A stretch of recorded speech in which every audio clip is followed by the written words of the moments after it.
Hi beautiful souls, it's Steph and welcome to my YouTube channel where I post new videos every Thursday teaching you how to get fit and get paid by freelancing. I hope you like my newly renovated channel where I will be sharing even more than just fitness tips, but also teaching you guys how you can make money as a fitness freelancer online working for yourself. Give a little tap on that subscribe button below to stay up to date on when new videos come out each week. Since it's the first video back, I want to do a little test. So if you are watching, give me a little comment below and say the word hello so I know how many of you are actually watching. And now it's time to get to today's video topic, which is sharing with you my story going from a physical therapist to a fitness freelancer.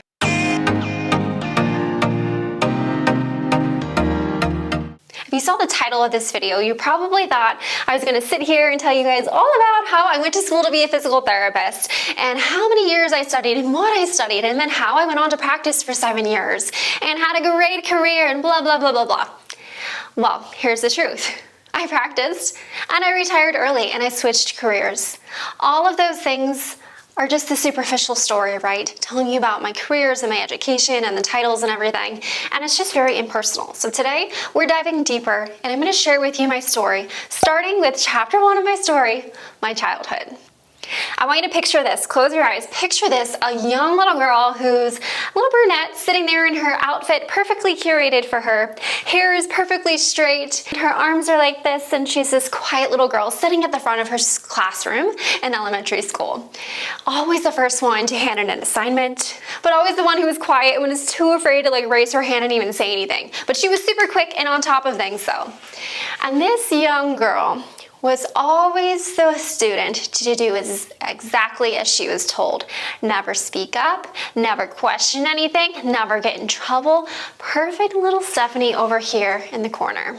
I'll stop talking in second person now. That was me. That was me growing up, this shy little girl who was such a perfectionist. And as I moved up through middle school and even older, I continued to be compliant. Whatever the rules were, I obeyed. Whatever my basketball coach said, I followed the rules. Whatever my parents told me back home about getting my homework done and keeping my room clean, I went above and beyond to always be the perfect child to whoever was in charge of me at the moment. So to share an example of how I was willing to do whatever I was told, I want to share with you guys this story that I've never shared with anyone else except my husband, because it's a very it's something that really affected the rest of my life, but also it's something I'm not proud of. There was this one day when I was sitting in class, the front of the class in 6th grade, and I remember we were reading To Kill a Mockingbird, I think is the book. We were reading it out loud, you know how you take turns, you read a page, next person reads a page, and so on, and it came time to be my turn. And of course, I hated speaking up, so my hands are sweating, my heart is racing, pounding, and I'm like, okay, it's my turn, here we go, don't mess up, Stephanie, get every word right, and I start reading my page. So here's little me, so nervous, talking really quiet, getting really anxious, but I start reading my page. And one of the lines on my page included the N-word. And what did I do? I skipped that over. I didn't cuss. I just skipped it over and kept going, no big deal. Nope. Stephanie, the teacher says, Stephanie, why did you skip over that word?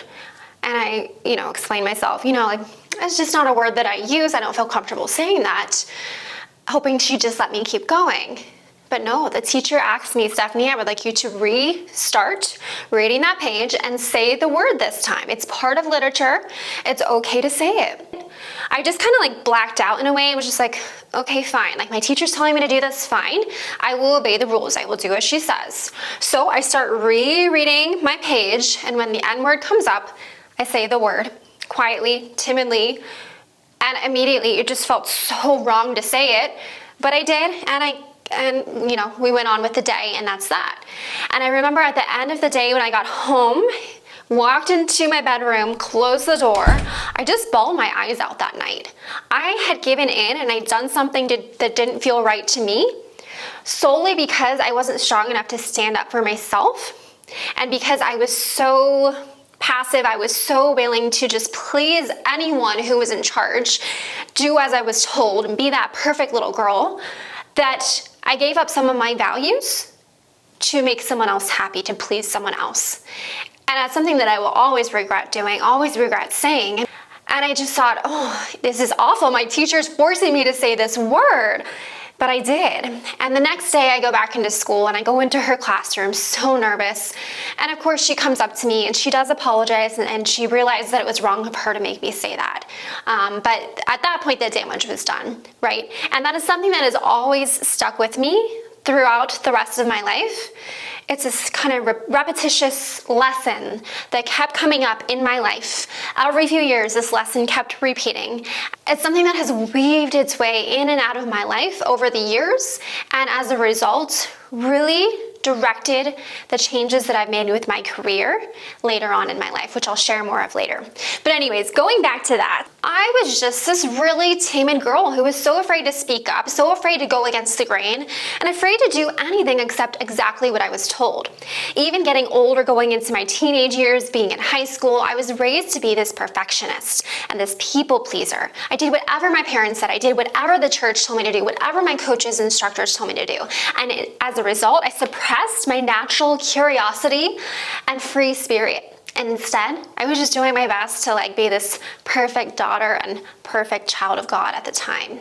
So fast forward into chapter 2 of my life. I go off to college and I continue to be this perfect little Stephanie, but I start to let a little bit of that free spirit out. And I feel like every year of my life, more and more of that free spirit comes out. But essentially in college, I went to UF, so I was a Florida Gator. And then after that, I went to PT school. And I don't want to bore you with all of that stuff, but I do want to make it a point that I didn't just get the bare minimum. I didn't just get the college degree, I had to also get a minor. I didn't just get my PT degree, I had to also get an extra certificate, and then a certificate in this, and then this, and then this, and I had alphabet soup after my name. I always had to go above and beyond. Why? Because I was raised to be this perfectionist, to be the best at everything, right? I was raised to think that the more schooling, the better. But the truth is, that's not really what I wanted to do in the first place. I really battled between careers, and I think it's so awful that us as 17, 18-year-olds have to make this huge life decision to decide what work we want to do for the rest of our lives. I didn't know I was veterinarian, architect, I don't know. But at the end of the day, ultimately, I tried out the architecture class, didn't like it. Veterinarian school just didn't seem cool to me because I really only like cats and dogs, but not big animals too.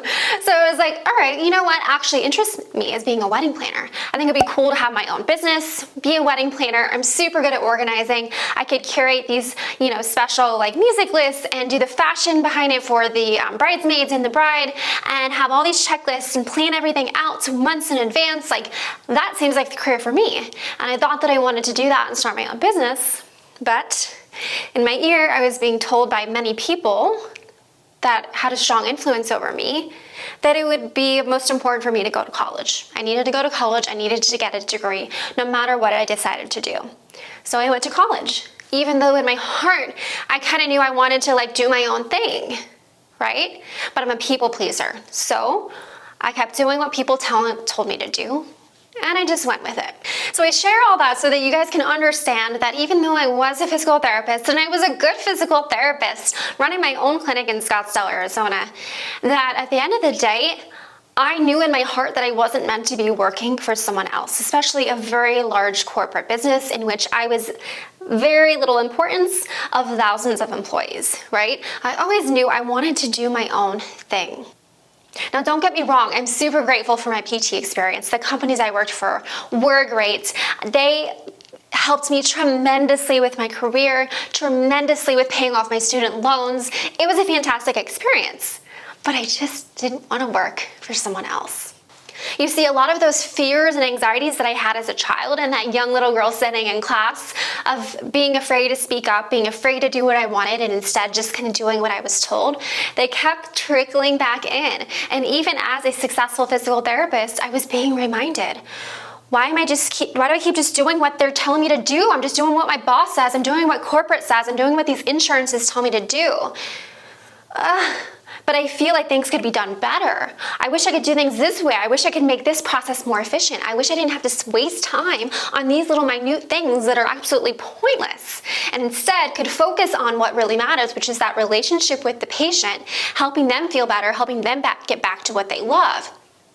I didn't like wasting my time on documentation and checking people in and scheduling people out, and when my assistant calls out sick, taking the tasks of my assistant and me for days on end with no help, being stressed out every single night.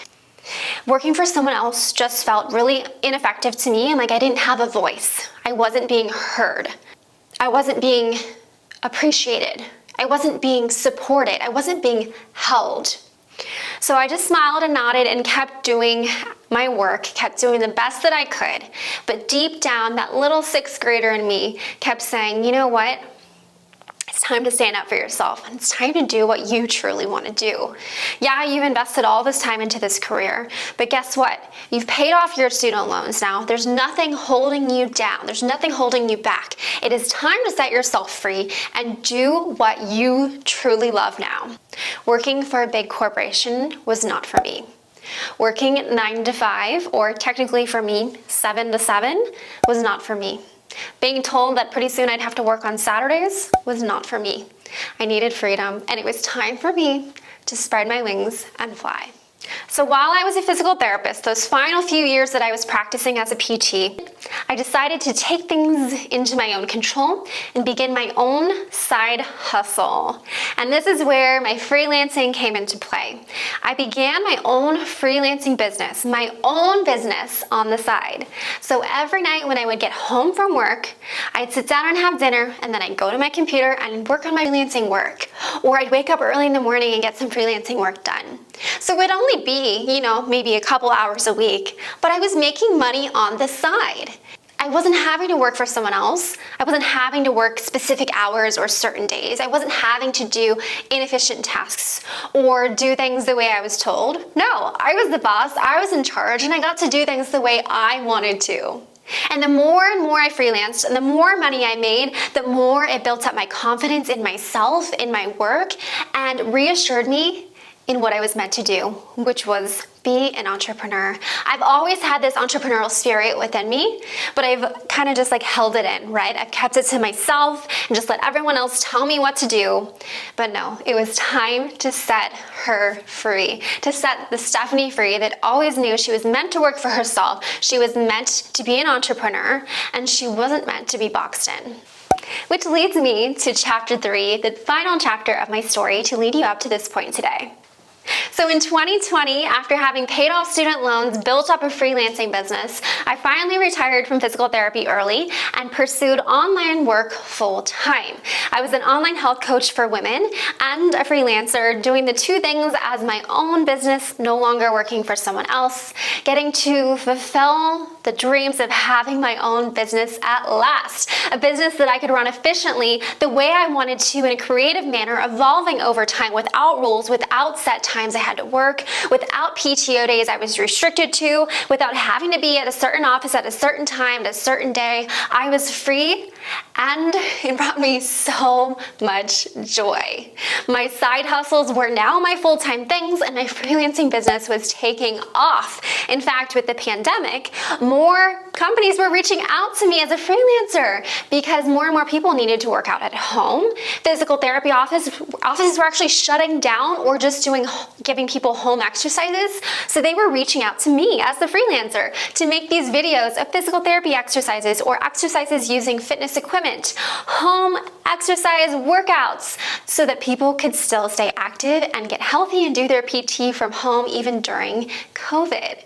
How ironic is it that I quit PT right before the pandemic started, and so many of my PT friends actually lost their jobs during that time. But because I didn't rely on corporate alone, I had my own side hustle freelancing building up enough that I could quit PT and take that on. I was safe. I was safe. I think most people assume that working for corporate is the safe option. And most of the time it is. But COVID was a great reminder that there's never a 100% safe option. You never know what tomorrow holds. And for me, I had never been more grateful for being a freelancer at that time, because I was a physical therapist who retired early to be a freelancer, and I didn't lose my job during the pandemic because it was a job that I created that no one could take from me. So with this job that I created, having a job, doing well during COVID, I started to bring in the money fast. And as my freelancing business grew, a spiritual shift started inside of me. I let go of the two people who meant the most to me in the world while growing up, my parents. I had to let go of them due to their toxic nature and because they were causing me, my chest gets tight just thinking about this. They were causing me so much anxiety and frequent panic attacks and emotions that every single day I woke up dreading getting up, being in a negative headspace, not being grateful for this life I had, not sharing the love that I have for my husband and my dog. I had let their toxicity take over my life, and I reached a point that I had to just let them go. One of the hardest decisions I've ever made, but one of the most beautiful decisions because it opened up this side of me.